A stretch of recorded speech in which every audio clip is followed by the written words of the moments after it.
Hello and welcome back to the Business Roundtable Podcast. I am your host, David Carr, founder of Steward Your Business, bringing people together to accomplish great things. And this week we have another great new guest, Joe Gregory, the sales catalyst. I'm so happy to have Joe on here. Joe, welcome to the podcast.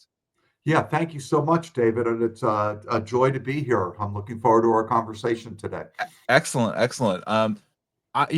Sales comes up a lot for me, and I wanted to have you on here. You and I have some mutual connections. We're a part of another networking group, Success Champions Network, among others. And one of the things that when I first met you, Joe, that I felt was so valuable and why I wanted to have you on the podcast is that, there's a lot of business owners that their way approach to sales, how they look at things is not clear. And they lack some clarity. And I before we started even recording this, I was sharing how we were at another event and giving greater clarity and business owners like, "Oh, I just need to sell more. What am I selling?" And so I just wanted to bring you on here on the podcast today, Joe, because you have a wealth of experience. We're gonna give you an opportunity to share that today, get into that.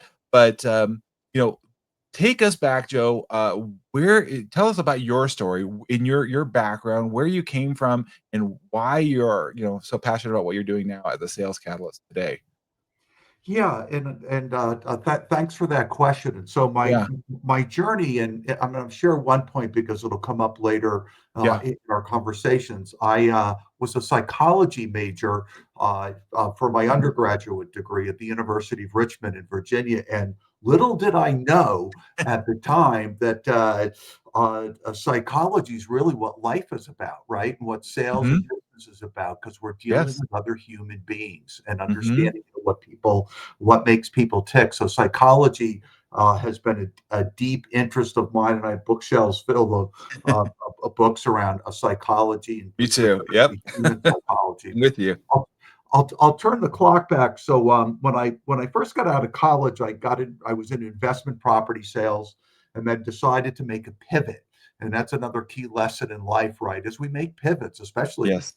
now more than ever, right, for people. And so I went to work for AT&T in New Jersey, and it was a real interesting start for me, and kind of ironic that I have my own, and for 11 years now, I've had my own sales coaching training and sales performance business.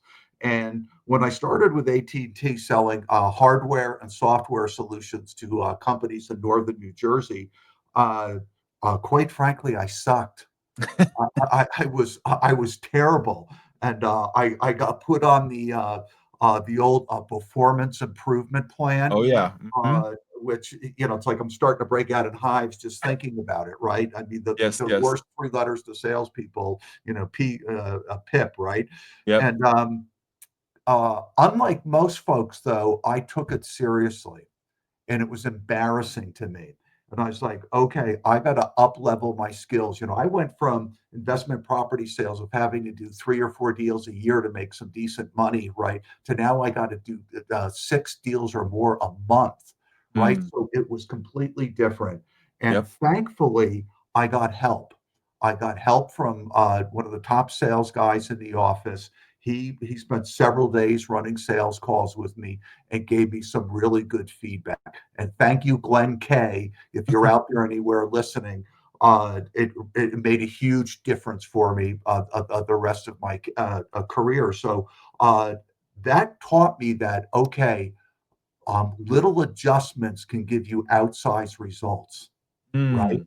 You don't have to throw out the baby with the bathwater, right? Just Right. make some adjustments. And he gave me some adjustments to make. I took them to heart, made them, and my career took off from there. So I was in telecom hardware and software sales for a couple of decades, multiple leadership roles. I moved from New Jersey to Chicago to Boston, back to New Jersey, and then to Colorado. So relocated, taking promotions and greater responsibilities.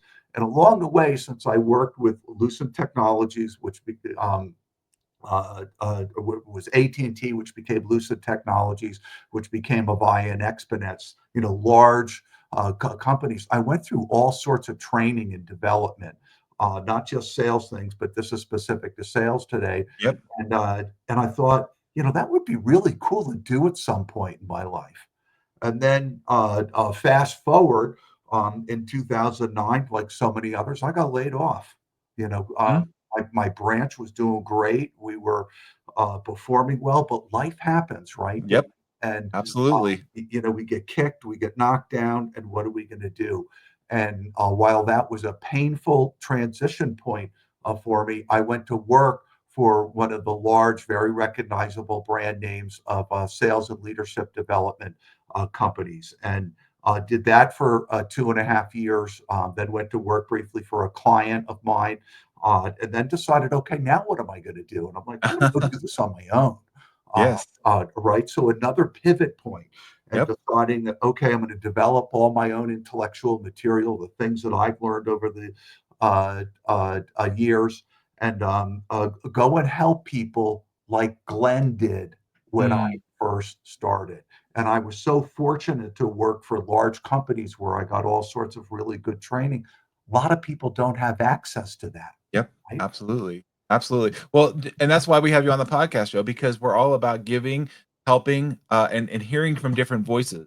I find that you've got to find somebody that resonates with you. It's kind of like a doctor, a counselor. It's like a lot of people can do quote unquote sales, but it's like, do I identify with Joe and his method, the way he's showing up, the way he coaches, and so I love having different voices on here because I'm hoping you as a listener leaning in, you're like saying, maybe I heard somebody else talk about sales in the past, but Joe's got a different perspective. He's been through a different journey. We all have different experiences. And so to hear, Joe, your journey, both working in these large companies over the course of your career and now running your own company, and it's a different thing when I feel I'm a member now. I'm actually living this out.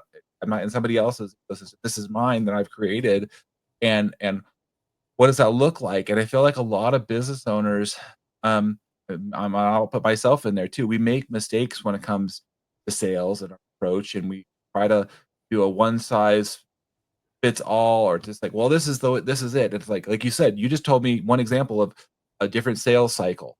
And you're like, well, I can't apply that same thing. There's a different way in a different relationship in a different industry. And so understanding, you know, I think there's a lot of people out there nowadays that say, well, just do these tactics. And that's not it doesn't work, especially like you said, some of the old I get hit up all the time, or like, well, just make more sales, or and I see business owners struggling with saying this because they're not clear. And I'd love to dig into a little bit. What are the common mistakes you see you're in your journey, and Joe, that business owners are making in this sales conversation? Yeah, and there's a lot to unpack there, Yeah. and I'll start by saying that not all, but a lot of business owners themselves have been rainmakers, right? When they Mm. started their business, uh, by necessity, and now Yes. necessity is a great motivator, by the way, Yeah. they had to go out and sell, right? Yep. So they were the ones bringing in the clients and the customers and getting things done. And a lot of sales executives that work for larger corporations, the trap that we fall into is my way is the way that works, right? And I'll never forget when I first became a running teams. I got relocated by AT&T to Chicago to open up a branch in a suburb of Chicago, and I was beating my head against the wall. Why don't people do what I do? Right? Why don't they put the time and the effort in that I do? Why don't they sell the way that I do? And that's when my hair started going prematurely gray. Was when I started leading teams of people. Now it's genetic, Yes. but it did coincide with that. And so many owners and executives and sales leaders, it's like this is the way that we do it, right? Well, I got to help David be the best David he can be, right? When Yes. Glenn was working with me years ago, he was trying to help Joe be the best Joe that he could be. Yes. It's not a one size fits all. And I think a lot of owners have been really successful, say on the sales, part of it. So it's like this is how I want you to do it, Mhm. right? Mhm. Right there is a That's a big huge one. mistake. Yeah. Yeah. The other Yeah. big mistake owners, it's not necessarily a mistake. It's how you get your business started. But at some point, you got to take yourself out of the equation, right? I mean, Yeah. you cannot be the number one rainmaker. That means you're not an owner. You have a job. Yeah, Uh, uh, right.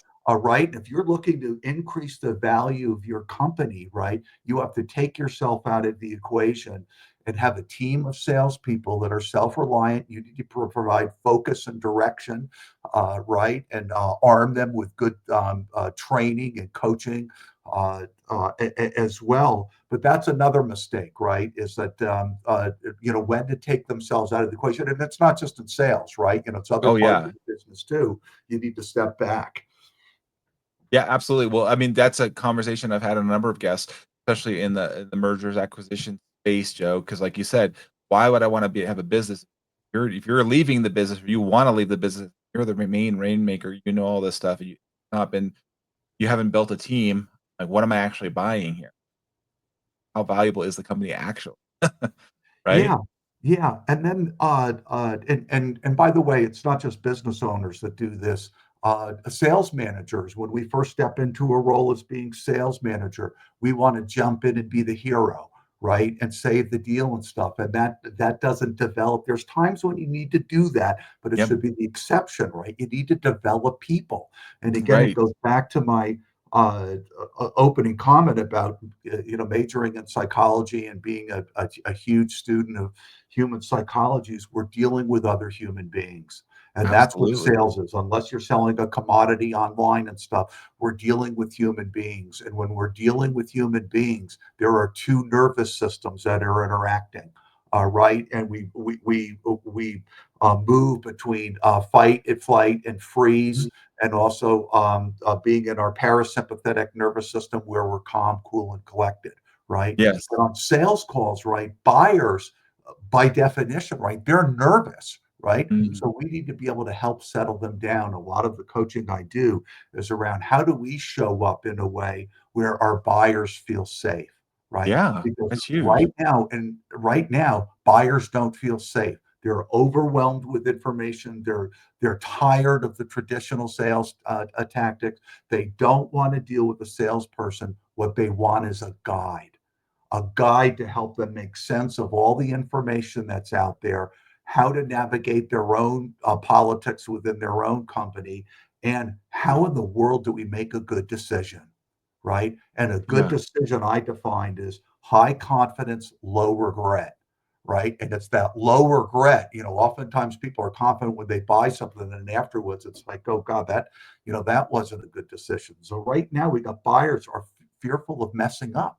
Uh, Mm. right. So that's why there's delayed sales cycles, there's stall deals, no decision, all those things. They're afraid of making a bad decision. And one more point in that, and then Yes. I'll let you comment on it, is the big problem that I see around all of that is differentiation.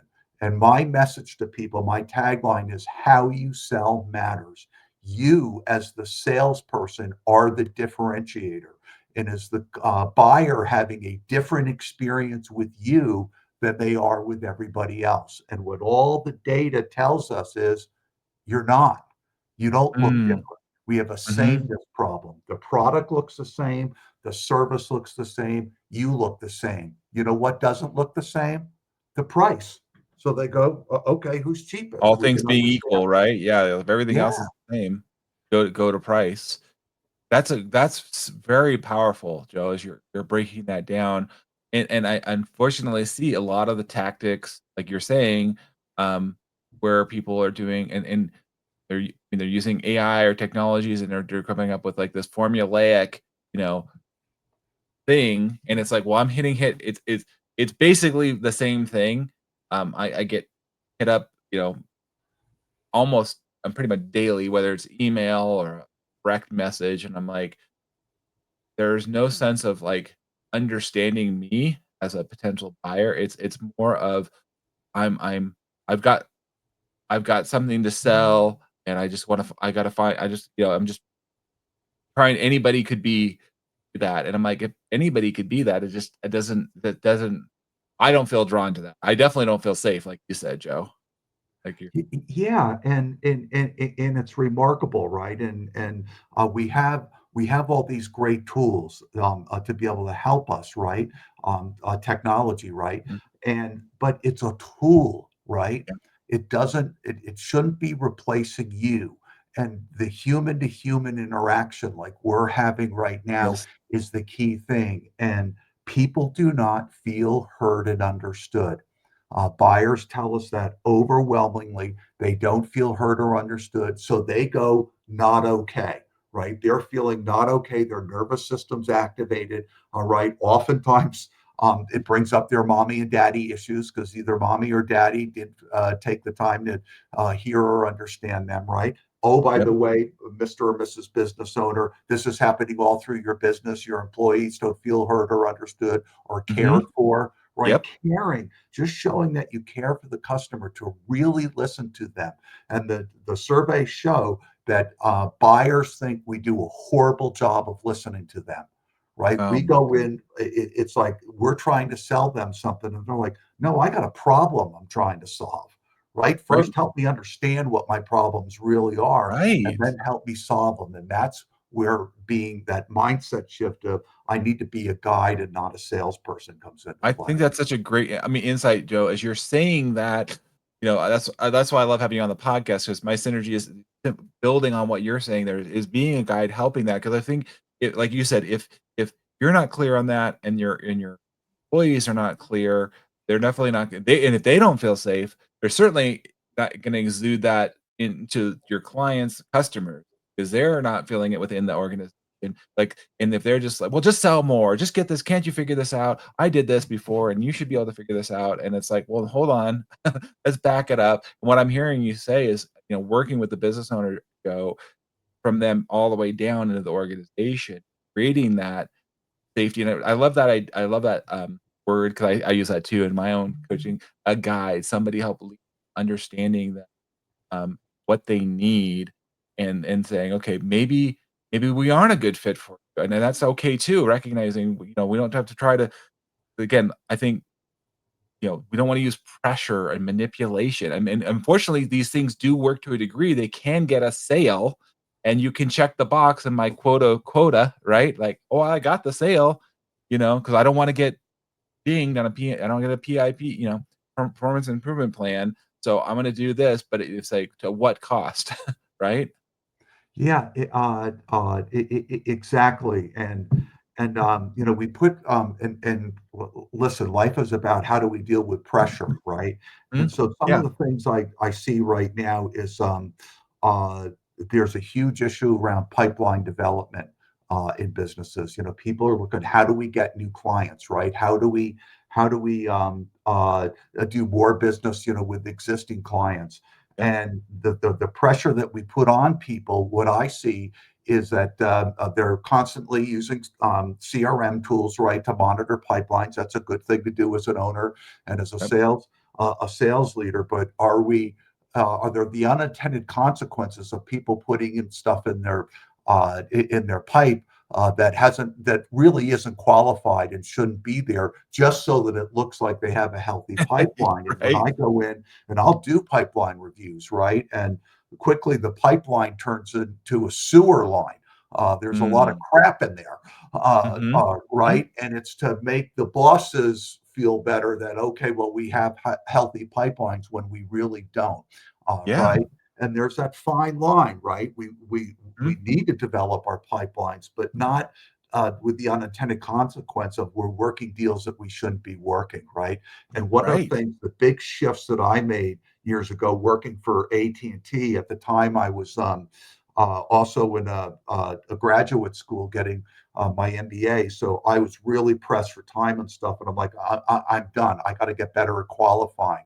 So I would start to look, instead of qualifying opportunities, actively look to disqualify them. Mm. And I Mhm. did an analysis of, a win-loss analysis, and I learned that, okay, that there are three key boxes, and people that are listening, think about this and how to apply this to your business. So my three key boxes were they had to come in to see us. We had a demo center where we could demo all the hardware and software. We knew that once they made that commitment, the odds of us winning would go up. Mhm. The other thing was I had to have access to people. I couldn't just meet, say, with the VP of IT, or oftentimes we get pigeonholed at IT, but I needed to speak to other people. And Yeah. then the third thing was no more than three bids, because I've always been in new business development, as a rainmaker, bringing in new business. And we were 30% more than our next competitor, much less chuck in a truck, the small business that Yep. can provide it. So if somebody's getting five or six quotes, it's like, I'm out. All right. Yeah. Now, I made some exceptions for Sure. certain brand names of checking those three boxes, but they were exceptions and they were rare. So for the listeners right now, what are your key things, right? Where do you win? How do you win? What are the commonalities, right? And go Yes. through your pipeline, and for most people, it's like, oh my God, I don't have any of those three boxes checked. Right? Right? What are those? Yeah. Just a few key things. Yeah, and it's great to have somebody like you, Joe, that you can pull back, look at that. I find, and I do find businesses, they quote unquote even they sell something because they're so desperate for it, they want to get the sale, and it's not the ideal. Like you said, they get the sale, and now it's an ideal client. And actually, at the end of the day, is it even profitable? You got the quote sale, but now they're a very difficult client to please, Uh, and they're never going to buy from you again, most likely. You know. Yeah, and that goes back to buyers are looking to make a high confident, low regret decision, right? So are Mhm. we as the sellers, right? And Mhm. and again, I'm breaking out in hives, like some of the deals, that both as a sales leader and as a salesperson, that I won, where I knew, and typically knew early on, that this customer, they're going to be a pain in the ass, or whatever it is, right? And always it would come back, and it's like, and I'd look at myself and say, I knew this early on, and I took it anyways, and Yep. that's on me, right? Right. That's not on them. And another story, a client of mine, a company that I worked with, when I first got in there, everybody's talking about, it was their largest client, revenue wise, that they had. And this client was ridiculously demanding, the type of people you don't want to work with, but they were generating so much revenue. And I asked the question, we making any money on them? Yeah. Right? And so we had the comptroller's office, run an analysis, financial analysis. We were losing money, and the Wow. customer was demoralizing our workforce, right? So Yeah. we met with them. I facilitated the conversation. Here are the rules that we can play by. Here's the pricing, and we agreed to part ways, Mhm. right? Yep. And it was like a celebration Mm. of okay, yeah, the revenue dropped, but we were losing money on it, right? Yeah. And No. the morale of the people in the company of having to deal with this. So that was a very low regret sale that was made, or excuse me, a very high regret sale that was made. So, where do we have that? For business owners out there, who's your customer that you need to have a serious conversation with? Right, and have somebody like you, Joe, come in and help them and guide them, I think is so important because, um, I've seen exactly what you're talking about, Joe. Particularly, I've seen it, I've worked with a diversity supplier companies where they're subcontractors to a larger company, and so they're pushing all of them down, if you will, and I get it, they're trying to maximize things, but you've gotta do it. It's gotta be mutually beneficial, and it was not mutually beneficial. It was pretty much one-sided to what your Yep. point is, Greg. Yep. Joe, and I feel like business owners can get, like you said, they'll see that the revenue coming in, but at the end of the day, actually, what's the profit? And that's really what we need to focus on is what's the Yeah. actual And along money those you're walking lines, away. David, what's coming up for me is, we need to have an intention going into a sales call, right? And too oftentimes salespeople are like, all right, it may be, I want to get the appointment if I'm making a prospecting call, or I Yep, want to make the sale. My intention, and I teach this, and my intention, because I'm in sales, is to have a relaxed conversation, human being to human being, to see if I can help them or not. And I'll say that again so the audience can write it down, and then I want to unpack it. To yes, have a relaxed conversation, human being to human being, to see if I can help them or not. So it starts out relaxed. I got to show up relaxed, right? And here's my metaphor that I use is the snow globe. For those you're listening, yeah, you got a snow globe there? Yeah, I got a snow globe. I use this with my clients, and I actually give them to them. And it's Snoopy with Woodstock. And this is our head, right? When we have less on our mind, we do better. Our nervous system's regulated. Yes. Unfortunately, we're thinking about all the stuff we need to get done in the sales call, or we just got bad news in a voicemail, or we saw something on the news. We're shaken, right? Yes. Remember, they're shaken when they show up at a meeting because their guard is up around salespeople. I have to be regulated, so they regulate. So we need to relax, right? And by the way, going back to Glenn, that was one of his big pieces of advice. He's like, Joe, you're way too uptight. You want to see your forehead's all crinkled up, and you're really, really intense. And he's like, Yes. you gotta relax more. The next word is conversation. It's got to be a conversation, right? No one wants to be pitched, right? No one wants to be sold to. So have a conversation, human being to human being, realizing that they're another human being. They've got all their pressures at work. They've got their pressures at home. All right. Really connect on a human level. And then it's to see if I can help them or not. Some people aren't ready to be helped, even though they desperately need it, right? And it's my job as the guide, right, as the facilitator. I teach how to facilitate a buying conversation to help them realize, I need Joe in my life, right? Yeah. Or for whatever your a product or service is. So, that's a philosophy that I teach. And as you know, I mean, too often times with traditional sales training, and it's linear, right? Yeah. I've run thousands and thousands of sales calls. They are not linear, right?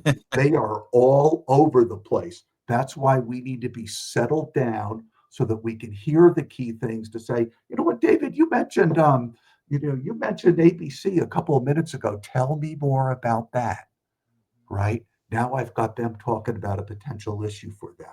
But so Right. oftentimes we miss it because I've got my agenda and I need Yeah, to you've my got my other agenda. thing I've got to get through, right?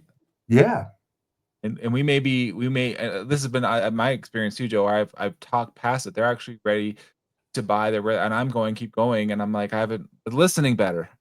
Like, listen to the cues, listen to how they're saying what they're yeah, right? Be calm and curious, and listen and see what is it like you said, where could I help them? I like how you said, "I'm going with intention into the call to have this conversation, a relaxed conversation." I'm just repeating back so everybody gets this, relaxed conversation, and to see where I may be able to help them. I may not be, but hopefully I'm always looking, I'm sure you are, like, where can I help? I wanna add value. Is there something in a way that I can serve them? right. And part of that process, right, is uh, helping them settle down to see do they want to play with us, right? Because uh, for in sales and in life, right, our time is incredibly valuable. Where are we putting our efforts towards? And the metaphor that I use, and I use this with customers because oftentimes, even in my business now, I get brought in, and they're on guard, right? And they're not sharing things with me, and it's my job to get them to open up. So the metaphor, David, that I use is. And I'll call a timeout. I'll go, timeout. I'm sensing here that I'm not doing a good job, asking the right questions. And here's a metaphor I'd like to share with you, David. And the metaphor is the way that I work in sales is we're putting together a puzzle. And David, when we put together a puzzle, if we're putting a puzzle together, what does that look like? You can answer me. What does it Oh, look yeah. like if I'm putting together a puzzle Oh, with you? yeah. So I'm getting all the pieces out there, laying them out there, and then I'm trying to figure out how they all go together, and Yeah, what's this but yeah, yeah. And if we're doing that together, right, we're Yep, on the same side of the we're on the table. same team. Yep. We're on the same team, unless you got a crazy mind that can Yeah. recognize pieces upside down. Yeah, yeah, yeah. We're Right. all gonna yeah, we lay it all But out together. and I love what you said, we're on the same team. We need to put together a puzzle here, right? Yes. What I feel like right now is we're playing tennis, where there's a winner and loser on every point, right? And tennis isn't my game in sales, right? Yes. I don't want you to ever feel like you're losing something, and neither do I on my end. We're not on Mhm. opposite sides of the court. We're sitting down putting together a puzzle. And when I share that metaphor with them, they typically start to relax. They start to get it, right? And if I they like that. don't, then I realize, okay, well, if I'm not going to get access to people, right, and the things that I need to do, Mhm. I'm not the right fit for them at this Yes. particular time. And that's okay too. I know we're getting close to the end of the podcast, Joe. This has been very insightful. I hope everybody's listening. Here's Joe's unique approach on this, and I love the relationship side of things, Joe. The way you're describing it. You know, we've covered a lot, and I know we could definitely go more, so we'll probably have you come back to the podcast. But what would you say is, your key takeaway if you heard nothing else, if you're listening to this and you're struggling with sales, you're struggling, and whether you're the business owner, sales manager, what case may be, what would be your key takeaway? Here it is. And people should write this down. What does a good day look like for you? What does a good day look like for you? And David, I do expectations gap analysis. I go into businesses and organizations and I ask people, what does a good day look like for you? They don't have any idea, right? And a good day related directly to sales has to be process oriented, not results oriented. What are Mm, the 2 or 3 key activities that drive business in your particular business? And those are the boxes that need to be checked, right? And this applies not just to the salespeople on your team, but in all the other roles that people play. Do they absolutely. understand what a good day looks like? And I promise you, they don't, right? You're right. Very, very few I would be organizations. People are all over the place. And I'll close with David was saying that the scariest part is when I ask people, when you come to work each day in any role, how do you know what to work on? You know what the answer is almost all the time? Email. Email is driving people's days, right?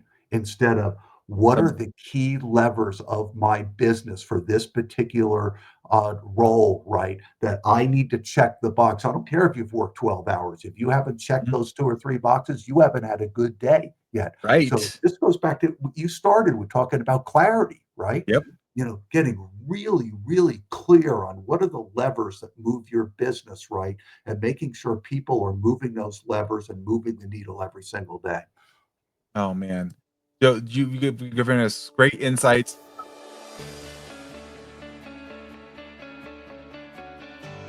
You guys can connect with Joe and I. We're actually connected on LinkedIn as well. But the Sales Catalyst, you can connect with Joe there. Joe, thank you so much for being here. I feel like this episode wasn't, there's no hype here. It's really about health. Like, how do we build sales health? How do we build leadership health? We want to help you be the healthiest person in all aspects, and sales is one of those parts of a big part of the business, Joe. So thank you. My pleasure. Thank you for having me, David. Absolutely. Thanks everybody for being here with us upon the podcast once again. We of course invite you to like and subscribe wherever you may find the podcast on your favorite platform. Leave any comments you have. We'll make sure that Joe gets them so he can respond to them. And we look forward to having you back again on our next episode of the Business Roundtable Podcast. Thanks again, everybody, for joining us. Have a great day.